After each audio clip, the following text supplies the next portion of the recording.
আজি হৈছে second day আৰু যোৱাকালি ৰাতি আহি আমি A25 হোটেলত থাকিলোঁ। হোটেলখন মই ভালকৈ দেখুৱাম বাৰু পিছত। আৰু এতিয়া ওলাই আহিছোঁ। ওলাই আমাৰ ব্ৰেকফাষ্টটো হোটেলত কমপ্লিমেণ্টাৰী আছিল, কিন্তু হোটেলত ব্ৰেকফাষ্ট কৰা নহ'ল। আৰু এতিয়া ইয়াতে ৰাস্তাতে কিবা এটা খাই লওঁ বুলি এয়া ষ্ট্ৰীট ফুড আৰম্ভ হৈ গ'ল। খাব পাৰোঁ নে নোৱাৰোঁ নাজানো, তথাপিতো ৰাতিপুৱাত এয়া আহি হোটেল এখনত সোমাইছোঁ। এতিয়া ইয়াতে খাই আমি ফুৰিবলৈ যাম আৰু লগতে ভিডিঅ'টি আৰম্ভ কৰি লৈছোঁ। পুনৰবাৰ স্বাগতম জনাইছোঁ মোৰ অন্য এটি ভিডিঅ'লৈ। চাই থাকিব ভিডিঅ'টি একেবাৰে শেষলৈ। ভিডিঅ'টি খুব ইণ্টাৰেষ্টিং হ'ব।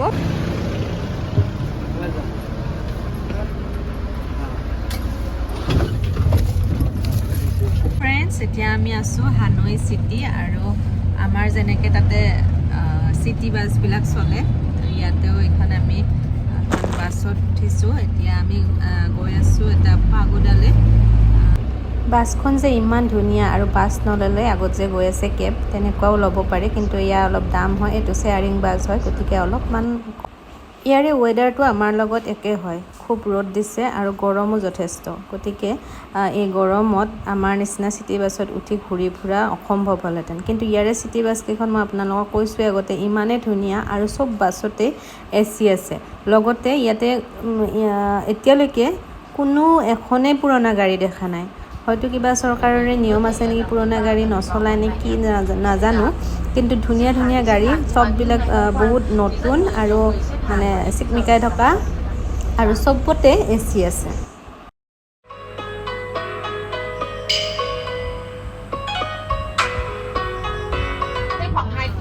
আৰু এয়া হৈছে হো চি মিন মিউজিয়াম। হো চি মিন চিটি বুলি ভিয়েটনামৰ এখন চিটি আছে। সেইখন অৱশ্যে আমি থকা হানৈ চিটিৰ পৰা কিছু দূৰ আছে, গতিকে আমি হো চি মিন চিটিত যোৱা নাই। এইটো হৈছে হো চি মিন মিউজিয়াম, যিটো আছে হানৈ চিটিত। আৰু ইয়াত ইমান ভিৰ হোৱাৰ কাৰণটো কি সুধিছিলোঁ, গম পালোঁ যে আজি তেওঁলোকৰ মানে ভিয়েটনামৰ বৰ্ণ ডে হয়। আৰু লগতে হো চি মিন নামৰ সেই বিশেষ ব্যক্তিজনৰ আজি মৃত্যুৰ দিন হয়। তেওঁৰ মৃত্যু হৈছিল 2 ছেপ্টেম্বৰ 1969, আৰু তেতিয়াৰ পৰাই তেওঁৰ বডিটো এই মিউজিয়ামটোত প্ৰিজাৰ্ভ কৰি ৰখা হয়। আৰু এতিয়া তেওঁৰ ছবি আমি প্ৰতিখন নোটতে দেখিছোঁ। ভিয়েটনামৰ প্ৰতিখন নোটতেই হো চি মিন নামৰ সেই বিশেষ ব্যক্তিজনৰ ছবি আছে।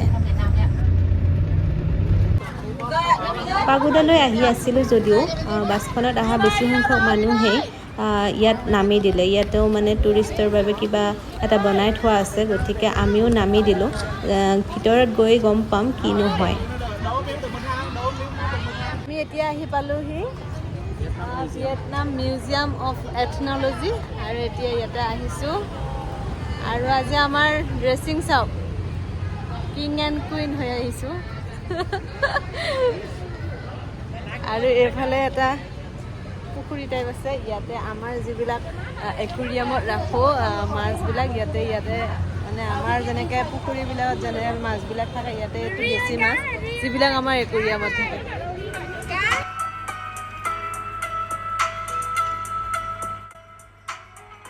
মিউজিয়ামৰ ভিতৰত সোমায়ে এয়া দেখুৱাইছোঁ তেওঁলোকৰ বিভিন্ন জনগোষ্ঠীৰ লোকবিলাকৰ কিছুমান ফটো ইয়াতে লগাই থোৱা আছে।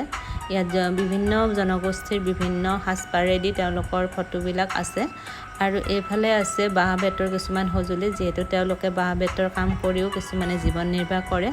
আৰু লগতে এয়া অসমৰ নিচিনাকৈ ইয়াতো আছে মুখা শিল্পৰ কিছুমান নমুনা। আৰু এইফালে দেখুৱাইছোঁ তেওঁলোকৰ মেইন ভগৱান হৈছে বুদ্ধদেৱ, আৰু বুদ্ধদেৱৰ বিভিন্ন ৰূপত তেওঁলোকে পূজা কৰে। সেইবিলাক ৰূপ ইয়াতে দিয়া আছে। আৰু এয়া হৈছে মানে পূজা কৰিবৰ বাবে আমি যেনেকৈ থাপনা ইউজ কৰোঁ, তেওঁলোকে এইখন ব্যৱহাৰ কৰে, এনেদৰে ফুলবিলাক ৰাখে।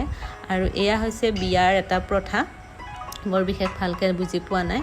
আৰু এয়া ঘৰৰ অলপ আকৃতি দিছে। এয়া চাওক, ঘৰৰ ছালবিলাক আকৌ টকৌ পাতেৰে বনোৱা। আৰু অসমৰ নিচিনাকৈ ইয়াতো আমি দেখিলোঁ তাঁত শিল্পৰ এটা প্ৰচলন। তাঁত শিল্প তেওঁলোকে এনেদৰে ৰাখিছে।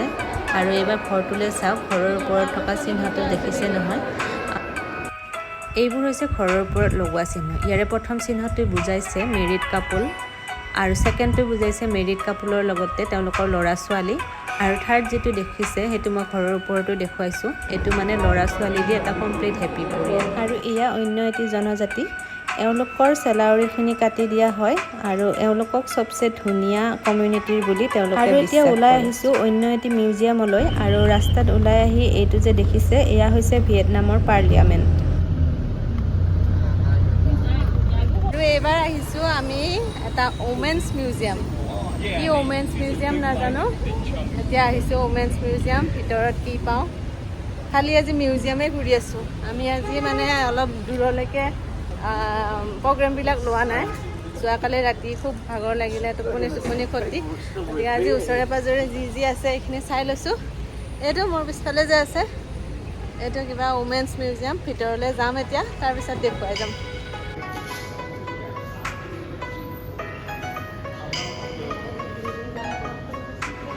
ওমেন্স মিউজিয়ামটোত বিশেষ একো নেদেখিলোঁ আগৰ মিউজিয়ামটোত যেনেকৈ বস্তুবিলাক আছে ইয়াত বিশেষকৈ মাইকী মানুহৰ সাজ পোছাকখিনি আছে লগতে তেওঁলোকে ব্যৱহাৰ কৰা কিছুমান সঁজুলি এয়া যে দেখুৱাইছোঁ সেইটো ধানৰ পৰা চাউল উলিয়াবলৈ লগতে আৰু এনেকুৱা কিছুমান কামত ব্যৱহাৰ কৰে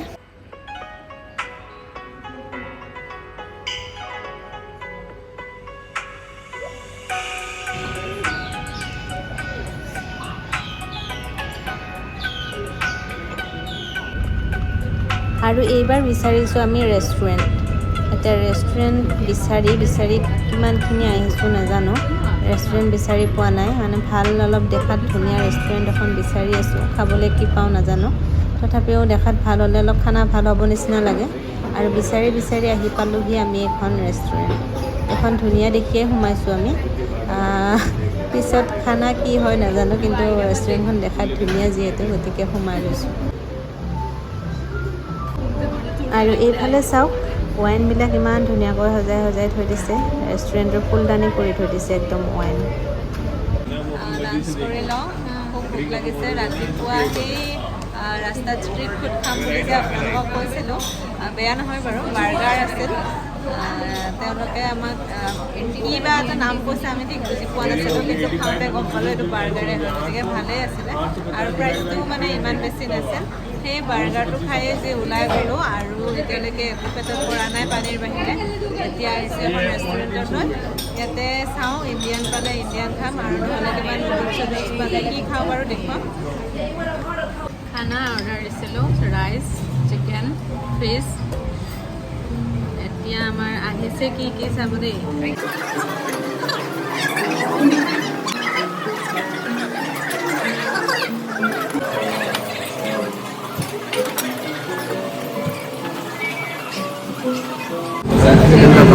চিকেনটো খাই মোৰ ভালেই লাগে চিকেনটো বেয়া কিন্তু টেষ্টটো চাওক একদম মানে তেল আমাৰ নিচিনা টেষ্ট নহয় তো খাইছোঁ আৰু কি খাইছোঁ ঘৰতে জানে আৰু ইয়াত চাহ খাই আছে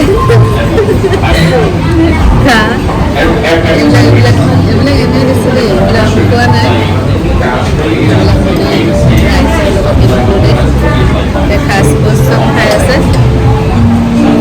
আৰু এটা দেখুৱাইছোঁ দেই এইটো মানে চিকেন ৰোল টাইপ ইয়াতে কাগজটো লাগিয়ে আছে কাগজটো হয় খাব পাৰি আৰু মানে ৰোলটো খাই ইমানো বেয়া লগা নাই বাৰু ঠিকেই লাগিছে চিকেন ৰোল তথাপিও আৰু খাব নোৱাৰোঁ অলপ খাই মানে অলপ খাব পাৰিম তাৰপিছত আৰু নোৱাৰিম মই ভাবিছিলোঁ ফিছ খাব পাৰিম চিকেনটো বাৰু খালোঁ দুটাই মিলি আৰু ৰাইচটো লৈছিলোঁ ৰাইচটো পিছে আপোনাৰ যিটো মানে অলপ তলত দেৰি গৈছে ভাতটা খাই ভাল লগা নাই অলপ খাইছোঁ ভোক লাগি আছে কাৰণে ফ্ৰেণ্ডছ কথা এটা হ'ল মানে এওঁলোকে প্ৰথমতে যেতিয়া আমাক খানাটো দিছিলে তেতিয়া ধুনীয়াকৈ ষ্টিক দিছিলে আৰু খাবৰ কাৰণে তাৰপিছত মই ষ্টিকেদি নোৱাৰিলোঁ দুবাৰমান ট্ৰাই কৰিলোঁ নাই একো নুঠেই তাৰপিছত ইয়াতে আৰু গোটেইবিলাক কাটা চামুচ আছিল কাটা চামুচ দিও একবাৰ ট্ৰাই মাৰিছোঁ কিন্তু নহ'ল মই নোৱাৰিলোঁ মানে এতিয়া লাষ্টত হাত মেইন হাতেদি যি পাৰোঁ খালোঁ আৰু নোৱাৰাখিনি বাদ চবৰে অলপ খালোঁ ভিয়েটনামৰ খানা খাই তোমাৰ কেনেকুৱা লাগে আৰু মোৰ কেনেকুৱা লাগিল বুলি ভাবিছা তুমি? খাই ভাল পোৱা নাই ইমান। তথাপিও খাইছোঁ ন। এইখন আছিলে আমাৰ ৰেষ্টুৰেণ্ট। এতিয়া ইমান ৰ'দ দিছে, এইখনৰ পৰা কেনেকৈ যাওঁ তাকে ভাবিছোঁ। ভিয়েটনামৰ এতিয়া আমি ভিয়েটনামৰ অলিয়ে গলিয়ে ঘূৰিছোঁ, অলিয়ে গলিয়ে, কিন্তু বহুত ৰ'দ একদম মানে এতিয়া অলপ কমিছে, ৰাতিপুৱা টাইমত আৰু বহুত বেছি আছিল। এইবিলাক কাপোৰৰ দোকান, কিন্তু বহুত দাম হয়, যাবলৈ নোৱাৰি। এয়া কাৰোবাৰ লগত কথা পাতি আছে, এইকেইটা মহাৰাষ্ট্ৰৰ পৰা আহিছে বোলে, গতিকে অলপ কিবা কিবি সুধিছে। আৰু এইফালে চাওক, চাৰিওফালে চাওক, আমাৰ চালকজন পিছফালে বহাবাজৰ ৰাস্তা। আৰু এতিয়া আমি আকৌ বাছত উঠিলোঁ। আজি আমি আহি আছিলোঁ এনেই, একচুৱেলি ভিডিঅ'টি আৰম্ভ কৰিছিলোঁ, আপোনালোকক কৈছিলোঁ যে পাগোডা এটালৈ যাম, কিন্তু এতিয়াও আমি সেই ডেষ্টিনেশ্যন পোৱাগৈ নাই, লাহে লাহে পাম বুলি ভাবিছোঁ।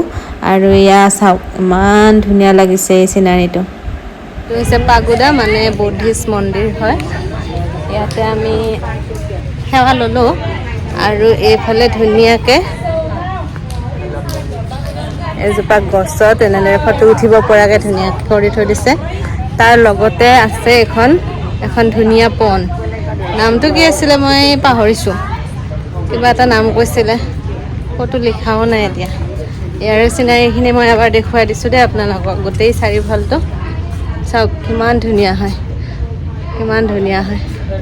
ৱাও, খুব ধুনীয়া লাগিছে। আৰু মই মানে বেক কেমেৰা কৰি গোটেই পৰিৱেশটো এবাৰ দেখুৱাই লৈছোঁ এতিয়া।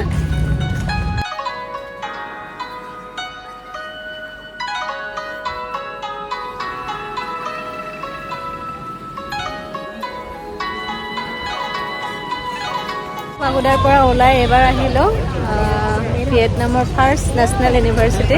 ইয়াতে এয়া লিখি থোৱা আছে, ভিয়েটনাম ফাৰ্ষ্ট নেশ্যনেল ইউনিভাৰ্চিটি। এতিয়া ইয়াতে আছোঁ, আৰু গোটেইখন মই দেখুৱাম এতিয়া বেক কেমেৰা কৰি, চাই থাকিব ভিডিঅ'টো। চ' ফ্ৰেণ্ডছ, এইটো যে গেটটো দেখিছে, এই গেটটো মানে আমি যিটো ইউনিভাৰ্চিটিলৈ আহিছোঁ, national university, first national university, এই গেটটো ইয়াৰে যিটো ডং হয় তাৰে নোটখনত আছে, মই দেখুৱাই দিছোঁ চাওক। এই ফটোখন দেখিছেনে? এই ফটোখনৰ যিটো পিকচাৰ আৰু এই ইউনিভাৰ্চিটিখনৰ গেটৰ মানে আকৃতিটো একে হয়। আৰু এয়া আকৌ ভিতৰলৈ গৈছোঁ, চাওকচোন ইমান ধুনীয়া চাফা, ক'তো এটা মানে প্লাষ্টিকৰ পেকেটেই হওক বা কিবা চকলেটৰ পেকেটেই হওক, একোৱেই পোৱা নাযায়, ইমান চাফাকৈ ৰাখিছে। ইউনিভাৰ্চিটিখন বহুত পুৰণা, চাওক কালাৰ দেখিলে গম পায়, কিন্তু চাফ চিকুণতা ইমানেই বেছি যে পুৰণা হ'লেও মানে নতুনৰ নিচিনাই হৈ আছে। আৰু এইফালে চাওক ইমান ধুনীয়া লাগিছে, আৰু এয়া কাছটোৰ পিঠিত এই ডাঙৰ চৰাইটো এনেদৰে উঠি আছে, আৰু লগতে এইফালে ৰাখিছে এটা গ'ল্ড প্লেটেড কাছ। তেওঁলোকে কাছটোক আধ্যাত্মিক চিন্তাত মানে ব্যৱহাৰ কৰে। আৰু এয়া চাওক বনচাই, এইবিলাক ডাঙৰ ডাঙৰ গছবিলাক এনেদৰে ইয়াতে বনচাই পদ্ধতিৰে টাবত ধুনীয়াকৈ ৰাখিছে, দেখিবলৈ খুব ধুনীয়া লাগিছে।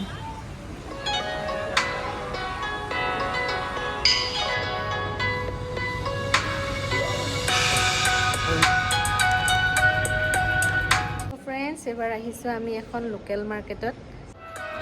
এই মাৰ্কেটখনত নথকা মই একোৱেই নেদেখিলোঁ, সকলোবিলাক এই মাৰ্কেটখনতে আছে, কিন্তু বস্তুৰ ইমানেই দাম, কিবা এটা ল'ব লাগিলে বাৰবাৰ ভাবিব লাগিব।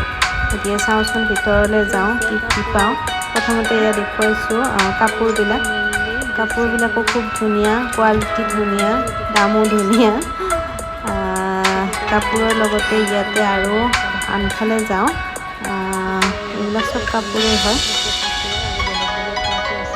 আৰু এইফালে আহিছোঁ, ইয়াতে আছে জুৱেলাৰী, লগতে এয়া বেগ, তাৰপাছত মানে বিভিন্ন ধৰণৰ বেগ। ইমান মজা লাগিছে বেগবিলাক। আৰু এইবাৰ জুৱেলাৰীখিনি দেখুৱাই দিছোঁ ৰ'ব, জুৱেলাৰী সাংঘাতিক ধুনীয়া, একদম চিকচিকাই আছে।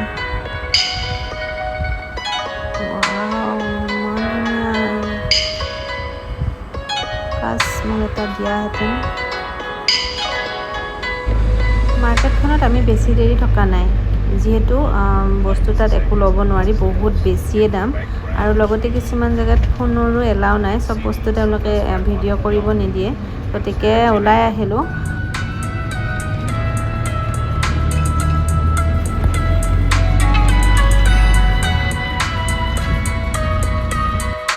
আৰু এয়া আমাৰ হোটেলৰ ওচৰতে এখন পুৰণা কাৰাগাৰ আছে।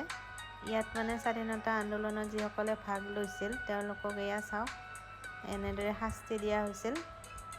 ভৰিটো এনেদৰে 5 বছৰ ধৰি একেৰাহে বান্ধি থয়, আৰু তেনেকুৱা কৰিলে তেওঁলোকৰ 5 বছৰৰ পিছত ভৰিখন মানে বিকল হৈ যায়। আৰু এয়া হৈছে ফাঁচি দিয়া, আমাৰ যেনেদৰে ফাঁচি দিয়া হয় তেনেদৰে এনেকুৱা এখন আছে। ইয়াতে এই গলটোত ডিঙিটো সুমুৱাই দি ৰছীডাল টানি দিলে ওপৰৰ পৰা ব্লেডখন পৰে। আৰু এইবাৰ এইফালে দেখুৱাইছোঁ, আজি যিহেতু মই কৈছোঁ আগতে বনডে হয়, ত' এইটো এটা শ্বহীদ বেদী, তাতে সকলোৱে ইয়াত ধূপ জ্বলাইছে। তো গাইজ বিৰাট টায়াৰ্ড, একদম গোটেইখন ঘূৰি ঘূৰি এতিয়া আকৌ আহিছোঁ হোটেললৈ। বহুত ভাগৰ লাগিছে, একদম মুখখনতে ওলাই পৰিছে, একদম টোটেলি টায়াৰ্ড। এতিয়া হোটেললৈ যাওঁ, ফ্ৰেছ হওঁ, অলপ ৰেষ্ট কৰোঁ। ৰাতি যিহেতু টোপনি কম হৈছে, আকৌ যদি ওলাই যোৱা হয় তেনেহ'লে নিশ্চয় লগ পাম। এতিয়া হোটেল যাওঁ। আমি হোটেলত গৈ ফ্ৰেছ হ'লোঁ, অলপ দেৰি শুলোঁ, আৰু এতিয়া বাজিছে 6:30। আকৌ আমি এয়া ওলাই আহিছোঁ কিবা এটা খাওঁ বুলি। লগতে ইভিনিং ভিয়েটনাম চাবলৈ বহুত ধুনীয়া হয়। আৰু এইখন চাওক, ডাবল ডেকাৰ বাছ, এইখনত এদিন উঠিব লাগিব, উঠাৰ এটা চখ আছে। আৰু এতিয়া কিবা এটা খাওঁ বুলি সোমাইছোঁ। এখন ৰাস্তাৰ ওচৰতে এখন জুচৰ দোকান হয়, ইয়াতে চববিলাক ফ্ৰুটছ আছে, গতিকে ফ্ৰুট জুচ অলপ খাই লওঁ। আৰু এয়া আহি পালোহি ট্ৰেইন ষ্ট্ৰীট। ইমান ভাল লাগিছে চাওক লাইটছবিলাকেদি। আমি যেতিয়া ভিয়েটনাম যোৱা প্লেন আছিল তেতিয়া এই ট্ৰেইন ষ্ট্ৰীট লাইনৰ ৰিলছ বহুত দেখিছিলোঁ, গতিকে মোৰো এটা ইচ্ছা আছে এই ট্ৰেইন ষ্ট্ৰীটত এটা ৰিলছ বনোৱা, কিন্তু গম পোৱা নাছিলোঁ যে ৰাস্তা এইটোৱে হয়। আৰু আহি থাকোঁতে পাই গ'লোঁ আমি বিচাৰি থকা সেই জেগাটো, গতিকে খুব ভাল লাগিছে। আৰু ভিতৰলৈ যাওঁ, ভিতৰত কি আছে চাই লওঁ। আৰু ট্ৰেইন কেতিয়া আহিব সেইটো এটা কথা, মানুহক সুধি লওঁ আমি ট্ৰেইন পাওঁ নে নাপাওঁ সেইটো কথা। আৰু খুব আমি লাকি যে আমি অহা প্ৰায় 10 মিনিট পিছতেই ট্ৰেইন আহিছিল। এয়া চাওক, আপোনালোকক দেখুৱাই দিছোঁ এই ধুনীয়া মোমেণ্টটো।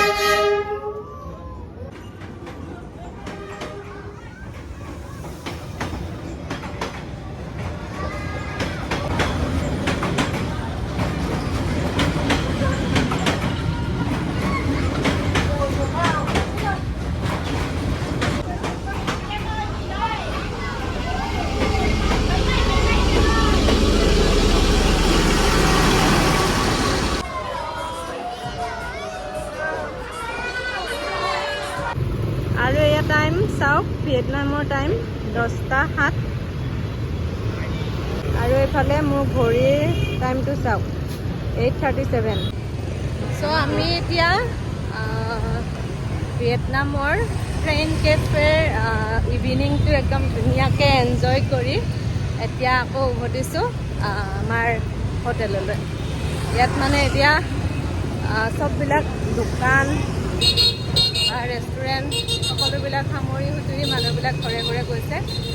আৰু আমিও আহিছোঁ, যদিও আমাৰ ইণ্ডিয়ান টাইম মতে 8:37 হৈছে। বহুত ভাল লাগিল ইভিনিংটো। ট্ৰেইন কেফেৰ ট্ৰেইন কেফেৰ যিটো ইভিনিং, এইটো হানৈৰ একদম ফেমাছ মানে। চ' আজি আমি ইভিনিংটো তাতে স্পেণ্ড কৰিলোঁ, খুব ধুনীয়া লাগিল। আপোনালোকৰ বাৰু কেনেকুৱা লাগিল জনাবচোন মোক কমেণ্টত। আৰু এতিয়া আজিৰ ভিডিঅ'টিৰ পৰা মই ইয়াতে বিদায় ল'ম। যোৱাকালি ৰাতি টোপনি ক্ষতি, আৰু আজি এতিয়া 10টা বাজিলে। ইয়াতে ৰাতিপুৱা আকৌ আমি ওলাই যাম 7-8টামান বজাতে। গতিকে ভিডিঅ'টি ইয়াৰ পৰা শেষ কৰিম। পুনৰ অন্য এটি ভিডিঅ'ত অহাকালি এটা বেলেগ জেগাৰ হানৈৰে বেলেগ এটা জেগাত আপোনালোকক লৈ যাম।